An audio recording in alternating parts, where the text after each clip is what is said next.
All right, we are live today. Hi, everyone. Hello, Louise. Hi, Louise. All right, let's go straight into it. Anthony, talk to us. It's been a really interesting week this week. I don't know if many watchers out there of the Gruen transfer, but there was an interesting profile on TikTok this week, and we had our own local social media superstar appear, which was Taffy's in Bunbury. They've recently posted a video up on TikTok, which has got an astonishing 16.2 million viewers just in the last few days. So I'm going to share that screen with you and give you a quick look at the video because it gives you an idea of the kind of things which these channels tend to bring along. I'll just bring this up. And you can see there, this is the video which went up. We're not talking something of super high quality production. It's got a great little bit of music which plays in behind it. And it's, an incredibly popular video. Now, the marketing cynic within me says, and I'll just stop that, what does it actually do? Does it really translate into results? And as anybody who has a child who's under 25 would know, children's influence your parents' decisions in terms of what you do, where you spend your money, where you go. It happened to be school holidays, and there's no surprise at all that I'm sure that Sam and Chelsea, the team down there, would have seen a lot of visitors coming in. And when they asked the parents, where did the kids come from, or why did they choose Taffy's today? I'd expect the answer would be that we saw it on TikTok.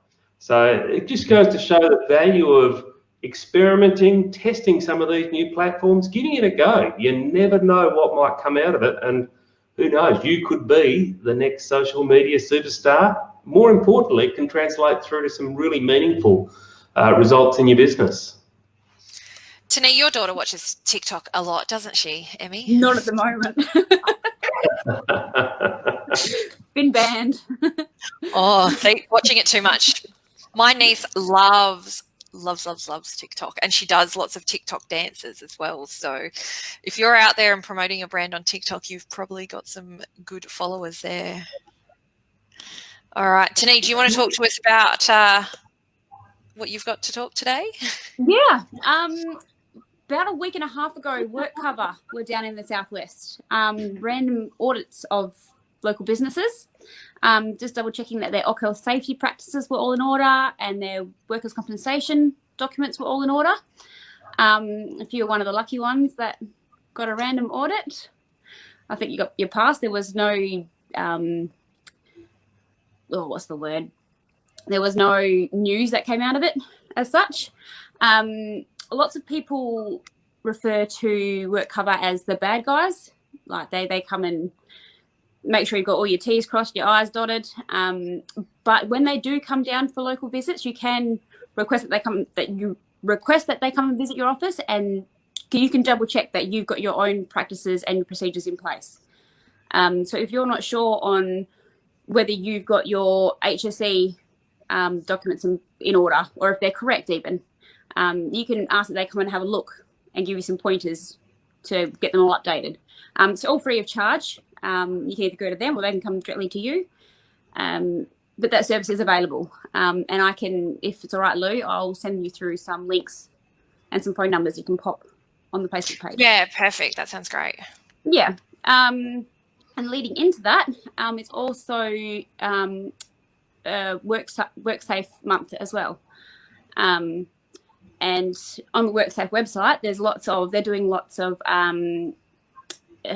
small videos and presentations on mental health information and lots of practical tips and safety awareness information as well. So I'll pop that link in there too.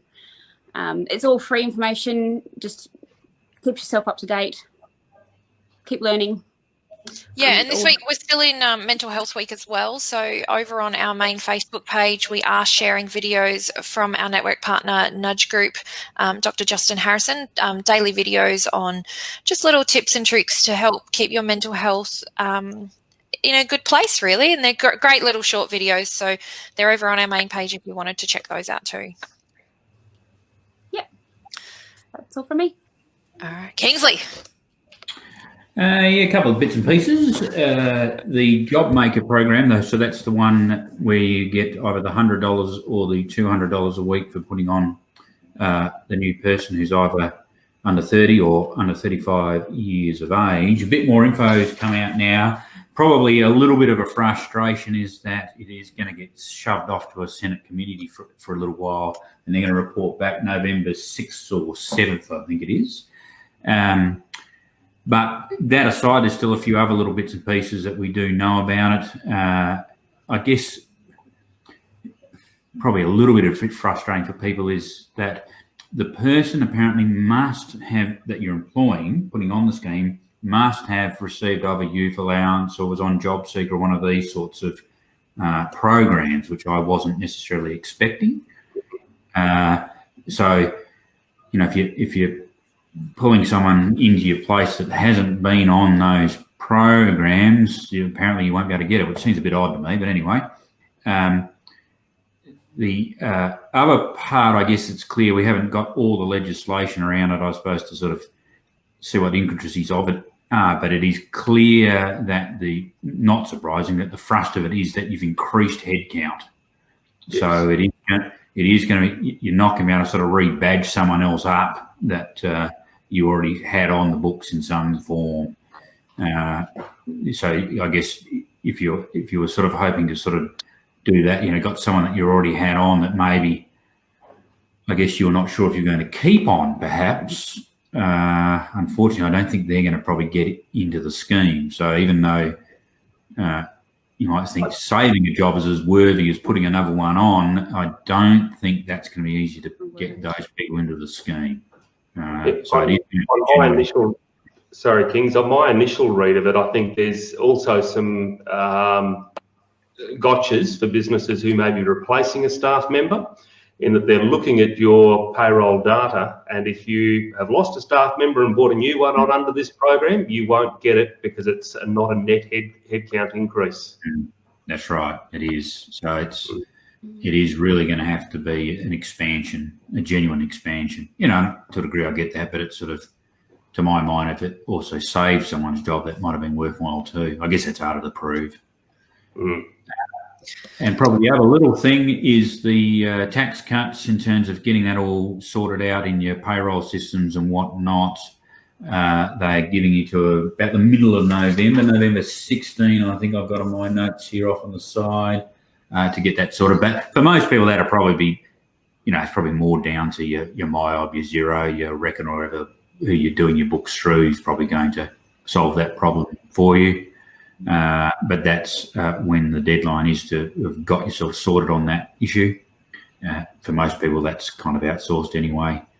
And the back, you know, for the couple of months that have already ran for this financial year, as I think most people are aware, is that's just gone through to the keeper. That's history now, and they will pick up the bonus of that when they come to do their tax return next year. And it turned out they had, for 3 months or so, they had too much tax taken out, and they'll get a nice refund this time next year, perhaps, when they do their tax return. And out of the accounting world, I guess that's probably the main two things that are pretty relevant to small business people that I see this week. Perfect. Well, I just wanted to add in a bit of my side of the business, which is obviously admin stuff, and just to have a bit of a chat about online to-do lists or apps for to-do lists. I know there's a lot of talk around this all the time of how do I keep on top of my tasks? How do I keep on top of what I'm doing? Some people like a paper, some people like a list, however you like to do it. I've actually started using, a few months ago, Asana, which is just a free app. You don't need to, you can download an app on your phone, you can access it online. It's super easy. I really like it because I think of things after hours where I go, oh, I need to do that tomorrow, or oh, I need to do that tomorrow. And I really love that I can just pick up my phone and just add it and put the the due date on it.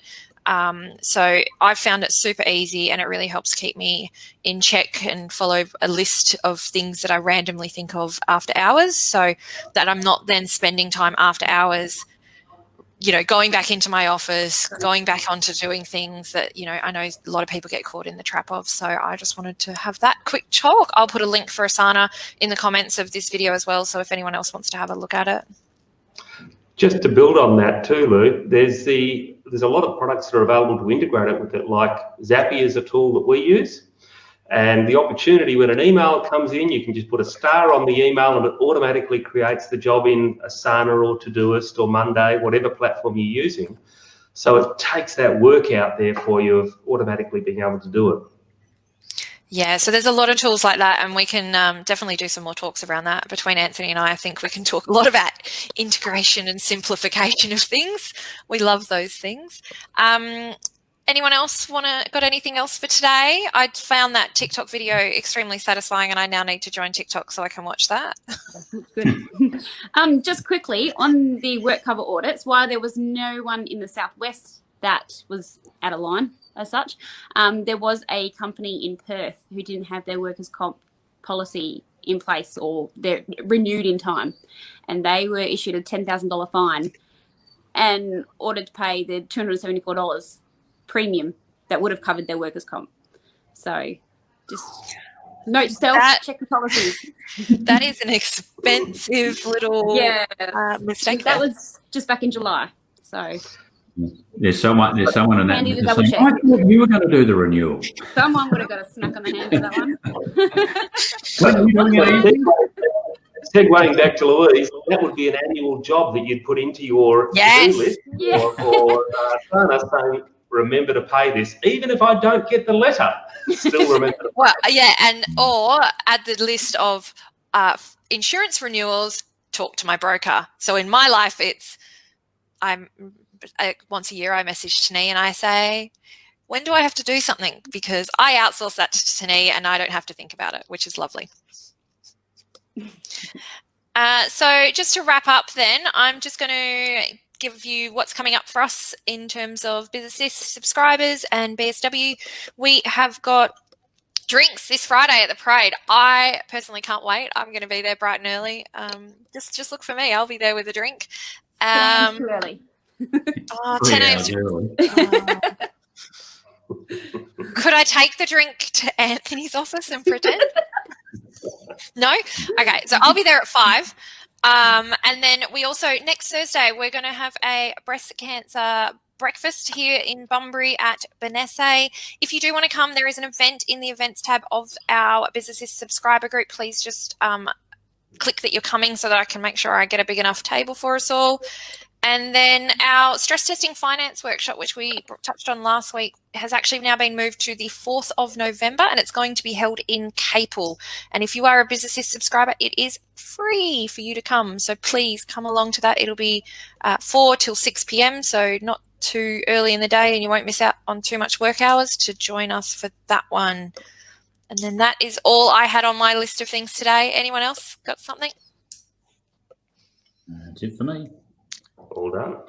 Perfect. Nice little quick chat this week. I think I'll put that link to that Taffy's that video, the TikTok. Tani, send me through those links and we'll pop them all in the comments of here so it's in one place for everyone to grab when they're ready for it. Cool. All right. Thanks, guys. Have a wonderful day. All right. See you soon.